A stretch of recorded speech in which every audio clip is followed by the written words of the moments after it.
Hello friend, welcome back to my YouTube channel. आज हम लोग इस वीडियो में कक्षा 10वीं हिंदी गोदली भाग 2 यानी कक्षा 10वीं का जो हिंदी का हमारा गोदली किताब है, गोदली हिंदी, उसका अध्याय 1 श्रम विभाजन और जाति प्रथा, जो कि एक निबंध है जिसके निबंधकार कौन है तो भीमराव अंबेडकर उसके निबंधकार है। तो आज हम इस चैप्टर का, इस अध्याय का हम लोग आज इस वीडियो में पाठ परिचय पढ़ेंगे, यानी कि उस निबंध को पढ़ने वाले हैं। श्रम विभाजन और जाति प्रथा जो निबंध है, उस निबंध को हम लोग इस वीडियो में पढ़ेंगे। और जो रेड मार्क्स से जो घेरा ओवरलाइन किया गया है, ये ऑब्जेक्टिव क्वेश्चन यहीं पूछा जाता है, इसलिए इस पर आप ज़्यादा ध्यान देंगे। तो आइए चलिए शुरू करते हैं। यह विडंबना की बात है कि इस युग में भी जातिवाद के पोषकों की कमी नहीं है, यानी कि ये कह रहा है कि इस युग में भी क्या है तो जातिवाद के जो पोषक है उसके कमी नहीं है। यही क्वेश्चन पूछा जाएगा कि इस युग में किस चीज़ का, जातिवाद के क्या कमी नहीं है तो पोषकों की कमी नहीं है। इसके पोषक कई आधारों पर इसका समर्थन करते हैं। समर्थन का एक आधार यह कहा जाता है कि आधुनिक सभ्य समाज कार्य कुशलता के लिए श्रम विभाजन को आवश्यक मानता है। यानी कि आधुनिक सभ्य समाज कार्य कुशलता के लिए किसे आवश्यक मानता है तो श्रम विभाजन को आवश्यक मानता है। इस तरह से ऑब्जेक्टिव क्वेश्चन पूछा जाएगा, इसलिए आप इसको ध्यान देकर सुनेंगे। और चूंकि जाति प्रथा भी श्रम विभाजन का ही दूसरा रूप है, इसीलिए इसमें कोई बुराई नहीं है। जाति प्रथा किसका दूसरा रूप है तो जाति प्रथा श्रम विभाजन का दूसरा रूप है।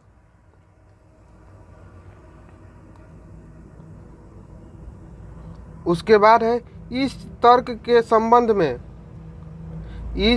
के संबंध में पहली बात तो यही आपत्तिजनक है कि जाति प्रथा श्रम विभाजन के साथ साथ श्रमिक विभाजन का भी रूप लिया हुआ है। यानी कि जाति प्रथा श्रम विभाजन के साथ साथ किसका रूप लिया हुआ है तो श्रमिक विभाजन, यानी कि श्रम यानी कि उनके काम के अनुसार नहीं बांटता है, उनके जात के अनुसार बांट देता है, इसीलिए जाति प्रथा और श्रम विभाजन बोला गया है। यानी कि जाति के अनुसार नहीं बांटना है, श्रम के अनुसार, यानी कि जो मेहनत कर रहा है, जिसके अनुसार जो काम करना चाहता है उसके अनुसार।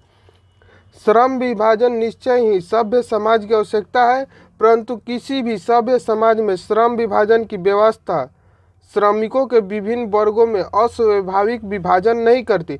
यानी कि जो इसमें कर रहा है श्रमिक विभिन्न वर्गों में क्या करती है तो अस्वाभाविक विभाजन नहीं करती है। तो कैसी विभाजन करती है, स्वाभाविक विभाजन करती है। भारत की जाति प्रथा की एक और विशेषता यह है कि यह श्रमिकों को अस्वाभाविक विभाजन भी ही नहीं करती, यानी कि अस्वाभाविक विभाजन नहीं करती है। उसके बाद है बल्कि विभाजित वर्गों को एक दूसरे के अपेक्षा ऊंच नीच का करार देती है, यानी कि ऊंचा नीचा जाति भेदभाव यही सब दिखाता है, जो कि विश्व में किसी भी समाज में नहीं पाया जाता। जाति प्रथा को यदि श्रम विभाजन मान लिया जाए तो यह स्वाभाविक विभाजन नहीं है। यानी कि जाति प्रथा को हम लोग क्या मान ले, श्रम विभाजन मान ले, तो ये भी क्या है तो स्वाभाविक विभाजन नहीं है, क्योंकि यह मनुष्य की रुचि पर आधारित नहीं है। यानी कि ये मनुष्य की रुचि पर आधारित नहीं है कि तुम जो चाहते हो वही काम करोगे, ये जाति पर आधारित है। जो तुम्हारे पीढ़ी दर पीढ़ी करते चले आ रहे हैं वही तुम्हें भी करना है। कुशल व्यक्ति का सक्षम श्रमिक समाज का निर्माण करने के लिए यह आवश्यक है कि हम व्यक्तियों की क्षमता इस सीमा तक विकसित करें जिससे वह अपने पेशा या कार्य का चुनाव कर सके। यानी कि इसको इतना विकसित और क्षमता दर बनाना है कि अगर कोई मनुष्य चाह रहा है कि हम ये ना काम करके दूसरा काम करें तो उसे पूरी आज़ादी हो अपने मन पे का पेशा चुनने का।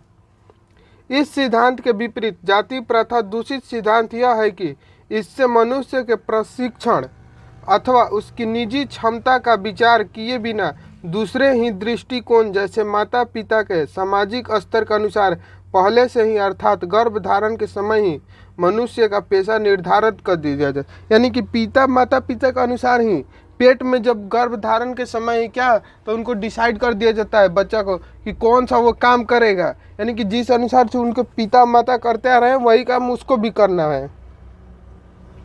जाति प्रथा पेशे का दोषपूर्ण निर्धारण ही नहीं करता बल्कि मनुष्य को जीवन भर के लिए एक पेशे में बांध देती है। यानी कि जाति प्रथा इतना बुरा था कि क्या करता है कि मनुष्य को जीवन भर के लिए एक ही पेशा में बांध देता है। यानी कि जो जिस पेशे से है वहीं पेशा को अपना निभाएगा, भले ही पेशा अनुपयुक्त या अपर्याप्त होने के कारण वो भूखे मर जाए।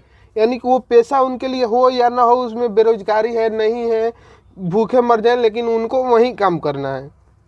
आधुनिक युग में यह स्थिति प्राय आती है क्योंकि उद्योग धंधों की प्रक्रिया व तकनीकी में निरंतर विकास और कभी कभी अकस्मात परिवर्तन हो जाता है, जिसके कारण मनुष्य को अपना पेशा बदलने की आवश्यकता पड़ सकती है। और यदि प्रतिकूल परिस्थितियों में भी मनुष्य को अपना पेशा बदलने की स्वतंत्रता न हो तो इसके लिए भूखे मरने के अलावा कोई चारा नहीं रहता। यानी क्या होता है ना, किसी भी प्रतिकूल में कि कोई काम है, अब वो काम खत्म हो गया तो उसको तो काम बंद हो गया, तो वो खाना पीना के लिए, भोजन के लिए पैसा कहाँ से इकट्ठा कर पाए, तो इसीलिए क्या होता है, तो उस समय उनको भूखा ही मरना पड़ता है। हिंदू धर्म की जाति प्रथा किसी भी व्यक्ति को ऐसे पेशे चुनने की अनुमति नहीं देती जो उसका पैतृक पेशा न हो, भले ही वह उसमें पारंगत हो। यानी कि ऐसा नहीं है ना कि कोई अगर उसमें निपुण है तो वो चुन लेगा, नहीं, जो उसका बनाया गया है, जो उसका पेशा है, वहीं वो काम करेगा। इस प्रकार पेशा परिवर्तन की अनुमति न देकर जाति प्रथा भारत में बेरोजगारी का एक प्रमुख और प्रत्यक्ष कारण बनी हुई है। भारत में बेरोजगारी का क्या है, कौन सी कारण बनी हुई, तो प्रमुख और प्रत्यक्ष। ये VVI क्वेश्चन नहीं, ये पूछा जाता है, तो आपको उसमें पूछा जाएगा कि भारत में बेरोजगारी का कारण बनी हुई है, तो प्रमुख और प्रत्यक्ष। इस प्रकार हम देखते हैं कि श्रम विभाजन की दृष्टि से भी जाति प्रथा गंभीर दोषों से युक्त है। जाति प्रथा श्रम विभाजन मनुष्य की स्वेच्छा पर निर्भर नहीं रहता। यानी जाति प्रथा जो है वो मनुष्य की स्वेच्छा, यानी कि मनुष्य के अनुसार नहीं विभाजित रहता, वे जाति के अनुसार विभाजित रहता है। मनुष्य की व्यक्तिगत भावना तथा व्यक्तिगत रुचि का इसमें कोई स्थान अथवा महत्व नहीं रहता। इस आधार पर हम यह स्वीकार करना पड़ेगा कि आज के उद्योगों में गरीबी और उत्पीड़न इतनी बड़ी समस्या नहीं जितनी कि बहुत से लोग निर्धारित कार्य और रुचि के साथ केवल विश्वासा करते हैं। यानी कि ये नहीं कि बेरोजगारी का और इसका कोई बड़ा गरीब और उत्पीड़न नहीं है, इससे बड़ी है जाति प्रथा, यानी कि जाति के अनुसार काम बांटा गया है वो। ऐसे स्थिति स्वभावतः मनुष्य को दुर्भावना से ग्रस्त रहकर टालू काम करने और काम करने के लिए प्रेरित करती है। ऐसी स्थिति में जहाँ काम करने वाले का न दिल लगता हो और न दिमाग, कोई कुशलता कैसे प्राप्त की जा सकती है। अतः यह निर्वादन रूप से सिद्ध हो जाता है कि आर्थिक पहलू से भी जाति प्रथा हानिकारक प्रथा है। आर्थिक पहलू से भी क्या है, जाति प्रथा बहुत हानिकारक पहलू है, क्योंकि यह मनुष्य की स्वाभाविक प्रेरणा, रुचि व आत्मशक्ति को दबाकर उन्हें अस्वाभाविक नियमों में जड़कर निष्क्रिय बना देता है। क्या करता है, आत्मशक्ति को दबाकर अस्वाभाविक रूप से उन्हें क्या करता है, तो निष्क्रिय बना देता है। अब मैं समस्या के रचनात्मक पहलू को लेता हूँ। मेरे द्वारा जाति प्रथा की आलोचना सुनकर आप लोग मुझसे यह प्रश्न पूछना चाहेंगे कि यदि मैं जातियों का विरोध हूँ तो फिर मेरी दृष्टि में आदर्श समाज क्या है। यानी कि पूछ रहे आदर्श समाज कैसा होना है, जाति प्रथा अगर गलत है तो आदर्श समाज हो जो कैसा होना चाहिए। तो मेरा उत्तर होगा कि लेखक का कह रहे हैं कि लेखक का उत्तर है कि आदर्श समाज स्वतंत्रता, समता, भातृत्व पर आधारित होना चाहिए। यानी कि स्वतंत्र है, यानी कि उनको आज़ादी मिलना चाहिए कोई भी काम करने के। समता यानी कि सब में बराबर का, सबका बराबर अधिकार होना चाहिए। और भातृत्व, सब भाई की तरह मिल कर रहे पर आधारित। ये क्वेश्चन पूछेगा कि दृष्टि में आदर्श समाज, दृष्टि से आदर्श समाज कैसा होना चाहिए, तो स्वतंत्रता, समता, भातृत्व। क्या यह ठीक नहीं है? भ्रातृत्व अर्थात भाईचारे में किसी को क्या आपत्ति हो सकती है। यानी कि भ्रातृत्व मतलब क्या होता है, भाईचारे में क्या आपत्ति हो सकती है। किसी भी आदर्श समाज में इतनी गतिशीलता होनी चाहिए जिससे कोई भी वंचित परिवर्तन समाज के एक छोर से दूसरे छोर तक संचारित हो सके। ऐसे समाज के बहुविधि हितों में सबका भाग होना चाहिए तथा सबके उनकी रक्षा के प्रति सहज रहना चाहिए। सामाजिक जीवन में आबद्ध संपर्क के अनेक साधन व अवसर उपलब्ध रहने चाहिए। तात्पर्य यह है कि दूध पानी के मिश्रण की तरह भाईचारे का यह वास्तविक रूप है। भाईचारे का कैसा वास्तविक रूप है, यह ऑब्जेक्टिव क्वेश्चन में पूछा जाएगा कि भाईचारे का यह वास्तविक रूप कैसा होना चाहिए, तो दूध और पानी के मिश्रण की तरह होना चाहिए।